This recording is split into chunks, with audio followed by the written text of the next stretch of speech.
Former NASA and Tesla engineer Azizi Tucker now has an automotive startup of his own. With Xing Mobility, the Californian is working on an electric vehicle and component design, like this prototype you're seeing now, which it then sells to other companies.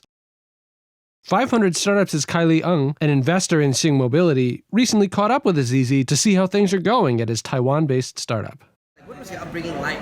So, I grew up in Oakland, California, and I don't want to say I was a natural engineer, but I was a curious kid, taking apart all my toys, playing with Legos, playing with RC cars, and I was always in love with cars, but nobody in my family or my immediate family was really there to mentor me. So how was your family background like?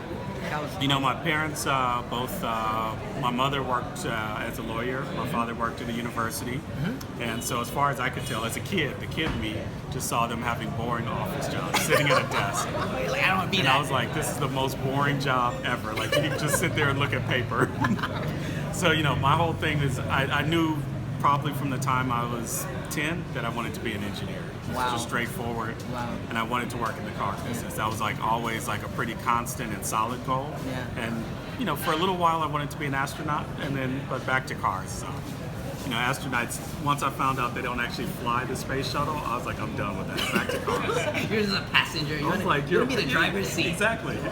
So those like formative years were all spent in Oakland, California. Yeah, all spent in Oakland, California. Summer times in Detroit, but basically spent in Oakland. Well, Detroit had a big car industry at the time, though. Yeah, right? but as a little kid, I wasn't really exposed to that so much. But I was playing with Legos, riding bikes, modifying my bikes, and I realized I had a very different upbringing than people in Asia. But I didn't know this until much later in my life.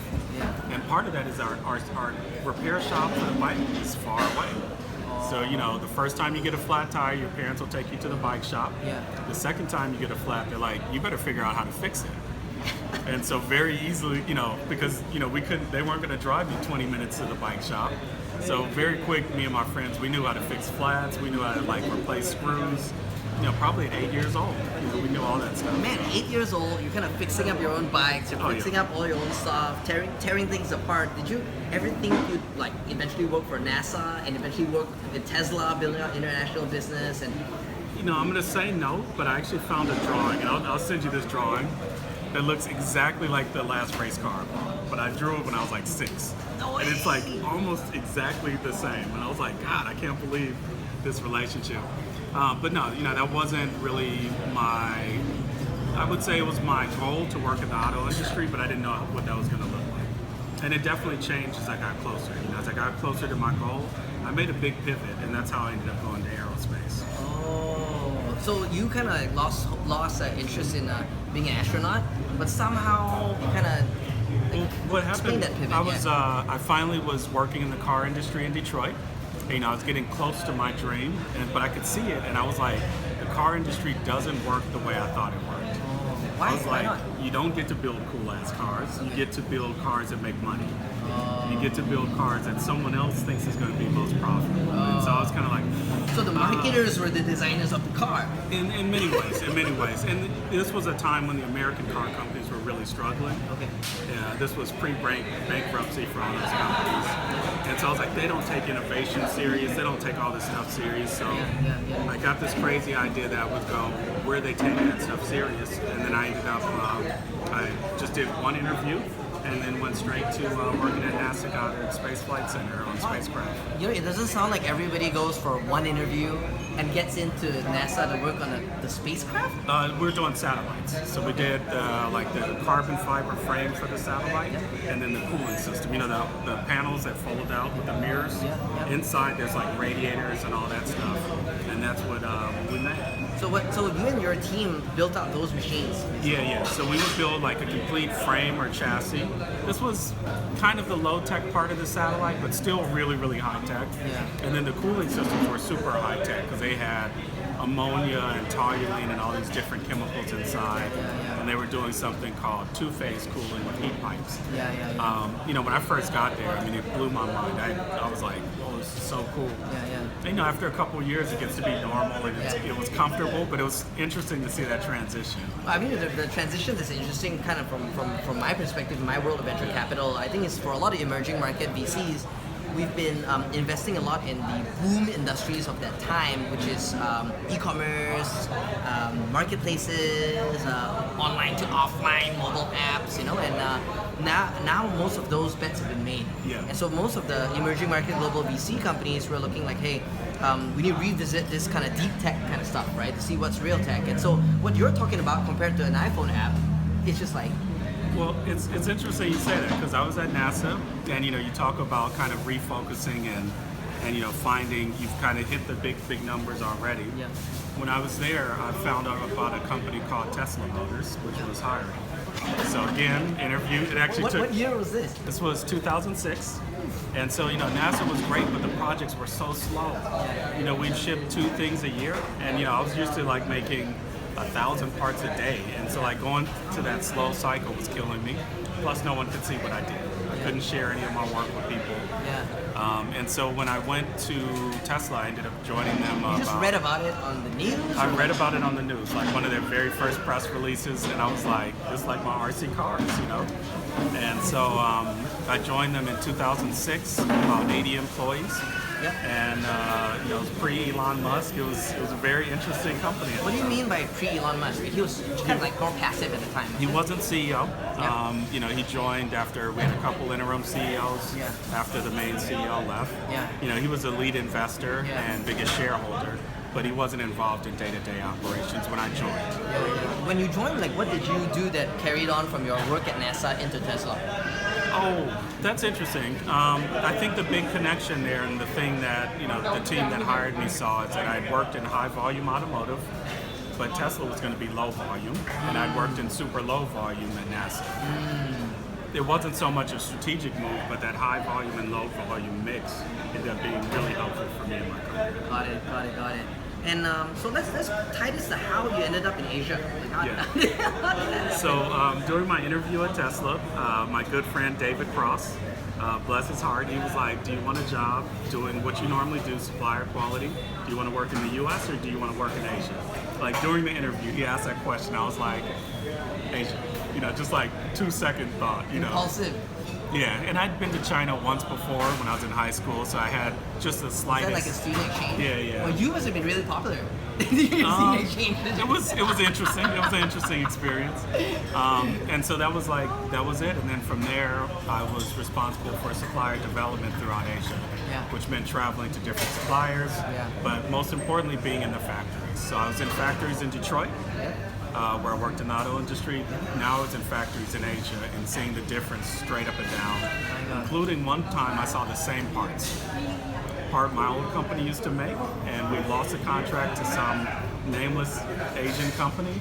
I'm doing an audit, and I'm like, wait, that's a part I used to make. So it was interesting to see the. Because they're iterating at really fast speeds, lower costs. So I guess that's And I guess that was in China as well as Taiwan? Yeah, it was China, Taiwan, Japan, South Korea, Thailand, even Malaysia and Indonesia occasionally. So how much of Tesla is made in Asia then? The number goes up and down, and it's kind of hard to calculate, but I've seen numbers that have said 20%, 30%, but it depends on whether you look at part numbers or value. But it's been a significant portion.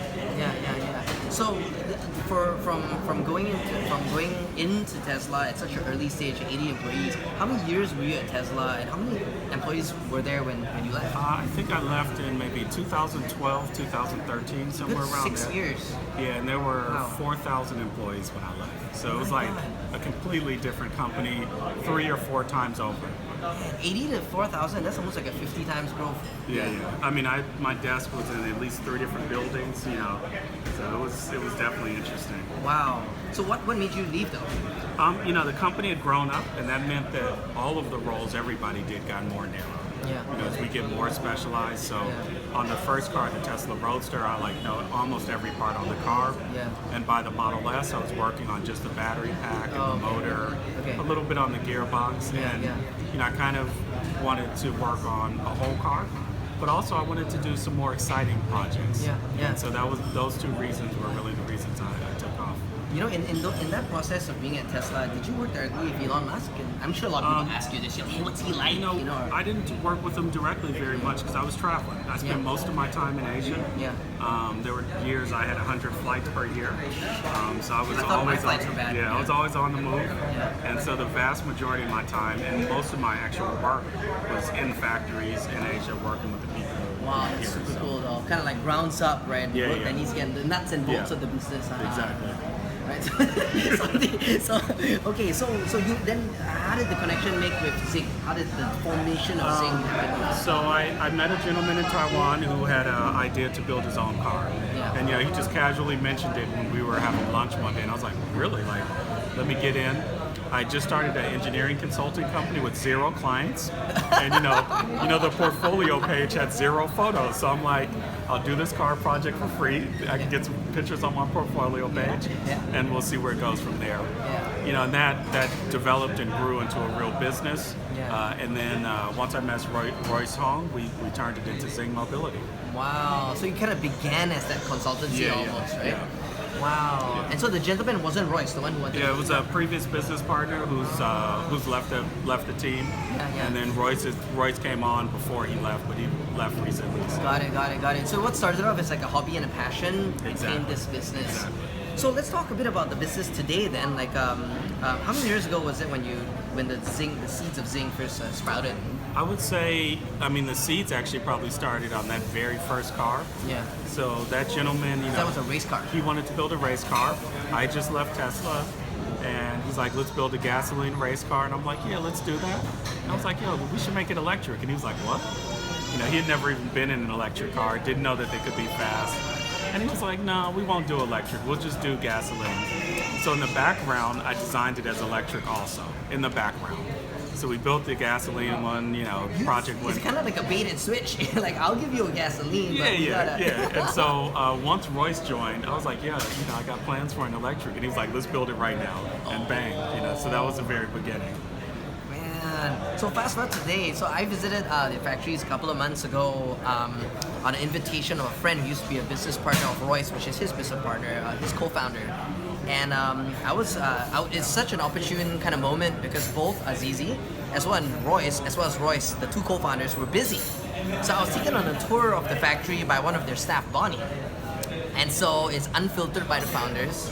Got to snoop around, got to see different things, got to ask some of the staff some questions, And I was amazed. A lot of the staff were very young, right? Very young. And I was told by some of the colleagues that a lot of the young staff were making a lot of critical parts and designing full things which would take a team of 20 German engineers to build in a couple of months. I was very impressed. It felt a bit like X-Men First Class, where you got a bunch of mutants, and they all have superpowers, and we have like things scooting around. Like, you gotta see it.